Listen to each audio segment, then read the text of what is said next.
Një problematikë e gjerë që ndesh sot çdo njeri krijon mundësinë për të integruar në shoqëri në saj të një racionaliteti në punët aktive të tij, të njohurive të ligjeve të Islamit që janë të ndjeshme dhe dallojnë qartë të mirën nga e keqja, duke e përcaktuar me këto ide sjelljen e konceptin për jetën. Në këtë mënyrë, tek ai do të mbizotrojë arsyeja për t'u dhënë hapësirë liderëve të tij për jetën që janë të nevojshme e deri të domosdoshme të përcaktuara nga ligjet absolute në Kuranin fisnik. Reflektimi i tij në jetë do të jetë gjithmonë prezent e i gatshëm për të përballuar edhe vështirësitë, duke qenë transparent përpara ndërgjegjes së tij, me specifikën e ngjarjeve që ndeshet në rrjedhën e jetës. Veprimet e kushtëzuara nga arsyeja janë të lidhura ngushtë me sistemin e praktikave jetësore të mjedisit ku jeton, shpesh të rrëmujshme, të ndryshme nga çfarë kërkohet, ai do të di të dallojë të mirën nga e keqja. Por, për të konceptuar e ndërtuar jetën sipas Kuranit, çdo besimtar duhet i përmbahet edhe këtyre kushteve. 1. Besimi në Zot është e para mënyrë për të jetuar sipas ligjeve islame. 2. Jeta e besimtarit duhet të mbështetet te krijuesi i tij në çdo vepër. 3. Me arsyeën e tij të kontrollojë çdo hap të jetës. 4. Të ndërtojë jetën në gjëra të lejuara në Islam. 5. Fitimi i të ardhurave dhe shpenzimi të bëhen në ato rrugë që janë të lejuara nga ligjet islame. Kjo do të thotë se Kurani ka vendosur rregulla e kufi që me ligjet e transmetuara nga profeti Muhammed janë përcaktuar të lejuarat e të ndaluarat për njeriu në jetë.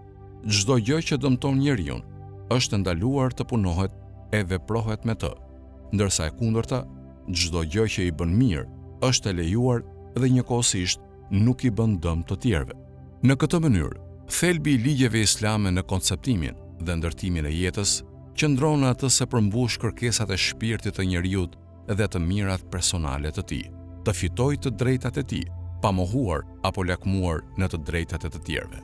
Mendja e njeriut duhet të punojë vetëm për të mbrojtur parimet islame, me qëllim që të largohet nga gjërat e dëmshme të trupit e të jetës së tij, të mbrojë nderin e pasurinë e tij nga çdo lloj korrupsioni.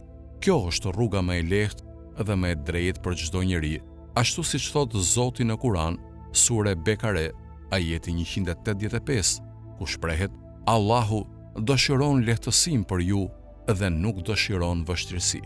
Pra, plotësimi i nevojave jetike e të ngutshme dhe përmirësimin e vazhdueshëm të kushteve të jetesës përbëjnë synimet e përgjithshme të ligjeve islame, duke përcaktuar dy rrugot kryesore të lishme e të përgjithshme, të cilat besimtari i pajisur me dituri e kulturë në çdo profesion është në gjendje të ndjekë rrugët ligjore në jetë.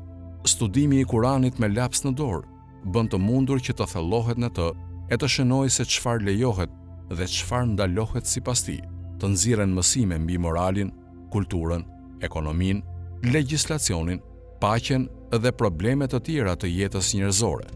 Në këtë mënyrë, Kurani bëhet frymëzues për të vënë në jetë mesazhet e tij dhe i çon besimtarët drejt përmbushjes së misionit për të cilin janë krijuar. Ajetet e shpallura në Kuran thrasin për në rrugën e vërtetë dhe nuk duhet shmangur nga ato urdhra, sepse në surën Asr, ajeti 3, thuhet: Ti përmbahemi të vërtetës, do me thënë se çdo besimtar duhet të ndërtojë jetën me punë të ndershme në zemrat e të tjerëve.